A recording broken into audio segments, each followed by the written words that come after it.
आज इतने दूर करीब 2000 किलोमीटर तेलंगाना राज्य के पूरे ही विधायक, पूरे ही मंत्री और किसान बंधु जो संगठन है उसके सारे ही प्रतिनिधि इतने कड़ी धूप में दिल्ली क्यों आए हैं? प्रधानमंत्री नरेंद्र मोदी जी को मैं चेतावनी देना चाहता हूं कि आप चाहे किसी से भी खिलवाड़ कर सकते हो, लेकिन किसानों से नहीं। भारत का इतिहास बताता है, जहां भी कष्ट पाकर किसानों के आंखों से पानी निकले, वहां की सरकार जरूर सत्ता से बाहर निकले।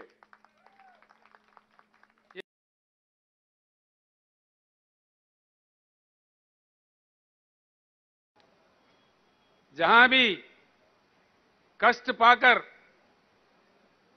किसानों के आंखों से पानी निकले, वहां की सरकार जरूर सत्ता से बाहर निकले। ये शक्ति हमारे देश के किसान में है। सत्ता में कोई परमानेंट नहीं है, लेकिन जब आप सत्ता पे हो, उस नशा में होश खो जाके आप और आपके मंत्री दूसरे मंत्रियों के साथ, राज्यों के मंत्रियों के साथ, किसानों के साथ एक अपमानित रूप से व्यवहार करे, ये बिल्कुल हमें स्वीकार नहीं है। जब हमारे निरंजन रेड्डी जी, हमारे कृषि मंत्री और उनके साथ कुछ मंत्री दिल्ली में आए थे, तेलंगाना किसानों को मांग लेके, यहां के आपके मंत्री पीयूष गोयल साहब का जो व्यवहार था, बहुत ही बुरा था, बहुत ही अपमानित था। बेहतरीन चावल उगा के देश को अन्न देने वाले अन्नदाताओं को इस पीयूष गोयल जी ने कहा, भाई किनकी खिलाओ, किनकी खिलाओ, किनकी यानी के टूटा हुआ राइस के टुकड़े, बेहतरीन राइस उगा के देश को अन्नदान देने वाले किसानों को से कहा गया कि आप किनकी खाओ, तेलंगाना जनता को ये आदत डालो कि टूटा हुआ राइस खाओ। ये है मर्यादा। भारत सरकार का यही नीति है। जो भी एक न्यायिक मांग लेके आए, धर्म का मांग लेके आए, उसके साथ ये व्यवहार हो, ऐसा हो। वो मंत्री पीयूष गोयल नहीं है, पीयूष गोलमाल है। वो समझता क्या है, मुझे समझ में नहीं आता। उल्टा सुल्टा बोलने लगता है। देश के कोने कोने के बारे में उनको क्या नॉलेज है, क्या बात मालूम है, हमें समझ में नहीं आता। हमारा तेलंगाना राज्य का एक अलग किस्सा है। हम अपने अलग राज्य थे, जबरदस्ती जबकि दिल्ली सरकार ने हमको आंध्र प्रदेश में मिला दिया। आंध्र प्रदेश में मिलने के बाद कई दुख हमें झेलने पड़े। जो प्रोजेक्ट हमारे लिए बनने थे वो बंद कर दिए गए। जो हमारे लिए शुरू किए गए थे, कई दशकों तक उसको पेंडिंग रखा गया। किसान को ना नहर से, बांध से पानी मिला, मजबूरन जमीन का पानी को ढूंढना पड़ा। आप हैरत करेंगे राकेश टिकायत जी, शायद ही तेलंगाना के मुकाबले में सारे देश में कहीं भी इतने बोरवेल नहीं होंगे। तेलंगाना राज्य में ही सिर्फ तेलंगाना राज्य में आज 30 लाख बोरवेल चलते हैं, 30 लाख। वहां के किसानों ने अपने खून पसीने की कीमत से 50,000 करोड़ के ऊपर खर्च करके इन 30,000 बोरों का खुदवाई की, लाइनों के लिए, करंट लाइन के लिए पैसा भर्ती किया, अपने आप में मोटर खरीदा और उससे धान उगाने का काम किया कईयों दशक, आंखों में पानी लेते हुए। यह हमारी दुख भरी कहानी थी। सारी व्यवस्था जो माइनर इरिगेशन का व्यवस्था था, जो हमारे महान काकतीय राजाओं ने दिया था, आंध्र प्रदेश सरकार ने उसको नजरअंदाज किया, उसको बर्बाद किया।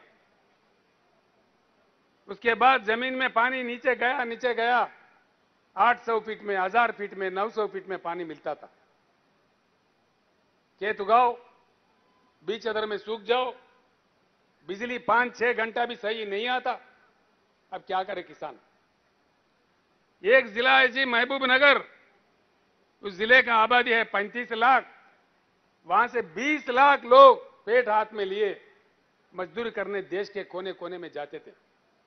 ये हमारा दुख था। किसानों के आत्महत्या हजारों की तादाद में, और किसानों के परी काम करने वाले जो दूसरे लोग होते वो भी बिछड़ गए। सारी ग्रामीण व्यवस्था में दुख ही दुख भर गया था, पूरे बिखर गए थे। तेलंगाना समाज में एक जबरदस्त शोक, उससे लेके तेलंगाना जनता 1956 से लेके 6 दशक तक अलग राज्य का मांग करते रहे। हम अलग राज्य मांगते हुए कई बार कई हमारे युवा शहीद हुए। 1969 के मूवमेंट में हमारे 400 युवा पुलिस गोली के शिकार हुए, मारे गए। कई लोग, लाखों लोग जेल गए। हम कई दुख झेले थे। जब इस बार 201 में ये गुलाबी झंडा उठा, फिर एक बार जय तेलंगाना नारा गूंजा, तो हमने काफी प्रयास करके पूरी देश के राजनीतिक दलों को समझा के मना लिया। काफी मशक्कत के बाद, काफी काम करने के बाद, 14-15 साल के लगातार लड़ाई के बाद 2012 जून देखो तेलंगाना राज्य बना। तेलंगाना 14 राज्य हमारा बना। आखिर हमारा सपना साकार हुआ। राज्य बनने के बाद वहां का जनता उनके प्रतिनिधि चुनने में टीआरएस पार्टी को वहां सरकार चलाने का आदेश दिया। हम जब से चला रहे, सर्वोच्च प्राथमिकता हमारा खेती किसानी पे था।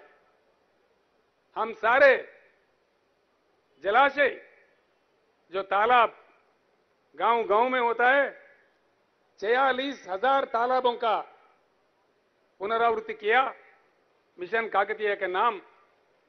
अब वो सारे के सारे हरे भरे दिखते हैं। जमीन की पानी जो ग्राउंड वाटर है वो ऊपर आ गया। बिजली नहीं थी हमारे पास, बिजली की बड़ी किल्लत थी जब तेलंगाना बनी थी।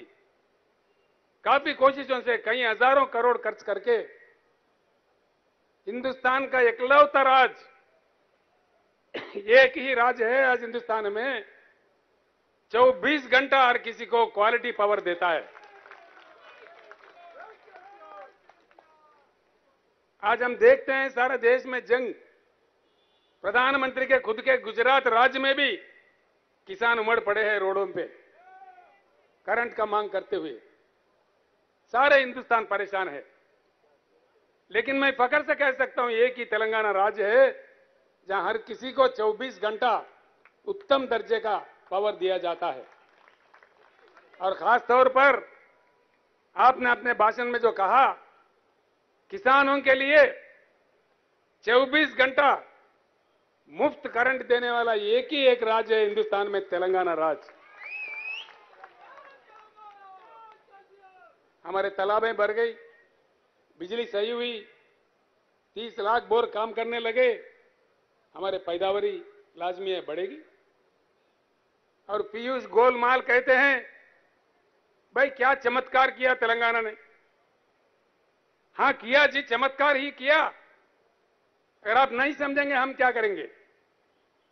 जब हमारे पार्लियामेंट के नेता माननीय केशवराव जी राज्यसभा में सवाल उठाए, वो तो उनको ना समझ करार दे रहे थे। मैं पूछ रहा हूं, पीयूष गोयल जी ना समझ कौन है? हमारे केशवराव जी है, ये आप खुद में ना समझ है। कौन ना समझ है? ऐसे बातें, इतने अहंकार कहां से आए आपको? क्यों ऐसी बातें करते हैं? हां, चमत्कार हुआ जी। मैं कहता हूं, एक मुख्यमंत्री होने के नाते 2014 और 2022 का तुलना करके देखे, तेलंगाना में सिंचाई, तेलंगाना के कृषि क्षेत्र में 1 करोड़ की बढ़ोतरी आई, 1 करोड़ एकड़ की बढ़ोतरी आई। देश के प्रधानमंत्री सच्चे, अच्छे, ईमानदार, प्रजा प्रेमी प्रधानमंत्री होते, ये तेलंगाना किसानों ने जो काम किया है, ये सराहनीय काम है, प्रशंसनीय काम है। प्रधानमंत्री जी का कर्तव्य ये बनता है कि इसको सराहना चाहिए। उल्टा आप हमारे अपमान कर रहे, हमको दोषी ठहरा रहे। धान उगाना ही दोष है, इस देश को अन्न देना ही देश है, दोष है? क्या बात देश है? जैसा अभी हमारे भाई राकेश टिकायत जी कह रहे थे, देश में किसानों के एक महासंग्राम शुरू होगा। मैं उनका वचनों का स्वागत करता हूं। पूरी तेलंगाना के जनता और किसान डटकर आपके साथ खड़े हो जाएंगे। टिकायत जी, जो महासंग्राम शुरू होने हैं, मैं आप लोगों का तारीफ करता हूं, आप लोगों को शुभकामनाएं देता हूं। केंद्र सरकार कितना आपको अपमानित किया, हम देखते रहे, आश्चर्य व्यक्त करते रहे। आपको केंद्र सरकार ने खालिस्तानी कहा, उग्रवादी कहा, पता नहीं क्या क्या कहा, कितने मुश्किल खड़ा कर दिए, कितने पुलिस तैनात किए, लेकिन अटल तरीके से आप लोगों ने देश के किसानों के प्रति उनके मांगों को लेकर के 13 महीने लगातार जिस प्रकार का आंदोलन किया, शायद पूरी दुनिया भर में कहीं नहीं हुआ, किसी देश में नहीं हुआ। आपने ये हालत कर दी भारत सरकार का कि प्रधानमंत्री को खुदा के माफ से माफी मांगनी पड़ी, देश के किसानों से माफी मांगनी पड़ी।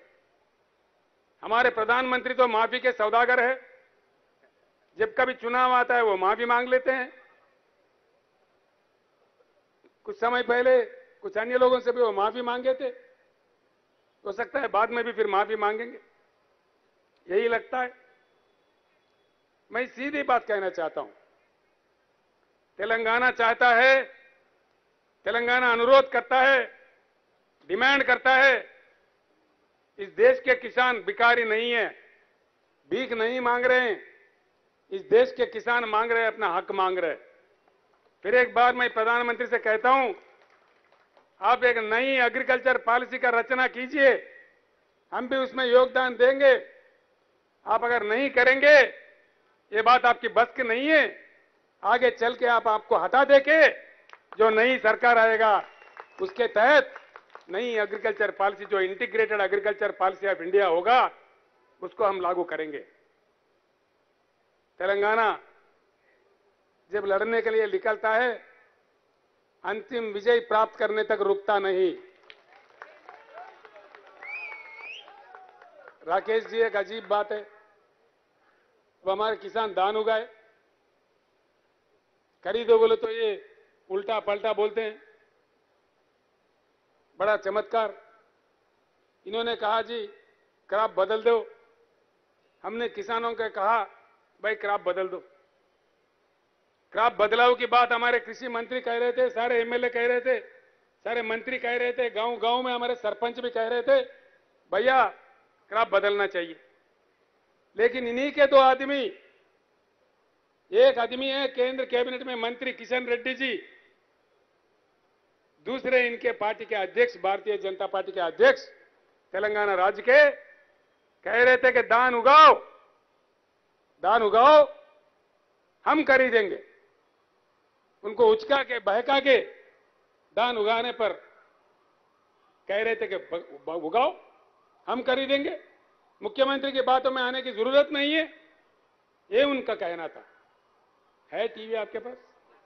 कहां है टीवी? उस राइस को, चावल को, पैडी को केंद्र सरकार के द्वारा खरीदने का सिलसिला चलता है।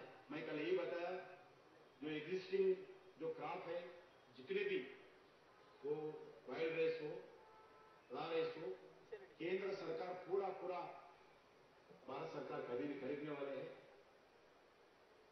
ఒకటే ఉంది రెండు ఉన్నాయి. ప్రతి గింజ కొట్టని చెప్పి కిషన్ రెడ్డి గారు చెప్పారు, నేను చెప్పిన పండించిన ప్రతి గింజ కొనే బాధ్యత మాది. నేను మాటలు ఇస్తున్నాను, ముఖ్యమంత్రి మాటలని మోసపోకండి అని చెప్పి క్లియర్గా చెప్పినాం. దానికి కట్టుబడిన ఇలా దీనికి అనుగుణంగా మా కేంద్ర మంత్రి పీయూష్ గోయల్ గారు పార్లమెంట్ లో పదవి వేశారు. దాన్ని గుర్తుంచుకోవాలి. सुना टिकायत जी, ये किशन रेड्डी साहब का टीवी का बयान है जो हमने अभी प्रदर्शित किया. वो तो कह रहे थे एक एक दाना दाना दाना हर दाना खरीदेंगे. अब किधर गए बे लापता है. गजब की बात है. सारे तेलंगाना के जनप्रतिनिधि आए दिल्ली में धरना प्रदर्शन करने.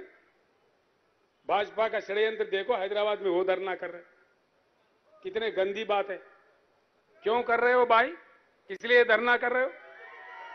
शर्म करो अपने आप पे.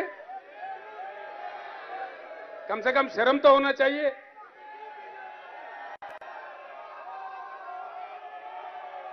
इतना बेशर्म भाजपा, इतना बेशर्म. क्यों धरना कर रहा है बीजेपी? किस वास्ते धरना कर रहा है? मैं आज बताता हूं.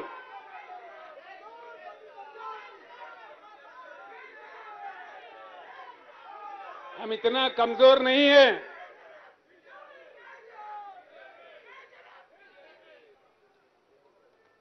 तेलंगाना सरकार इतना कमजोर भी नहीं है कि हमारे किसानों को गंगा में ढकाल देंगे. नहीं, ऐसा नहीं होगा. हमारे जान जाने पर भी ऐसा नहीं होने देंगे. बचा लेंगे हमारे किसानों को. लेकिन सारे देश को पता चले कि इनका व्यवहार कहां कहां क्या क्या चल रहा है. किसानों के साथ इनका व्यवहार क्या है. आपने सही कहा जी, बिल्कुल. आज का जो सरकार है षड्यंत्र वाला सरकार है, जनतंत्र वाला सरकार नहीं है. इतना बड़ा केंद्र का सरकार, इतने बड़े बड़े बातें करने वाले प्रधानमंत्री, तेलंगाना एक छोटा सा राज्य है. वहां के किसान का पैदावारी दान खरीदने के लिए केंद्र सरकार के पास या धन नहीं या नरेंद्र मोदी जी का मन नहीं. क्या नहीं? धन नहीं कि मन नहीं? तेलंगाना तो आपको वोट चाहिए.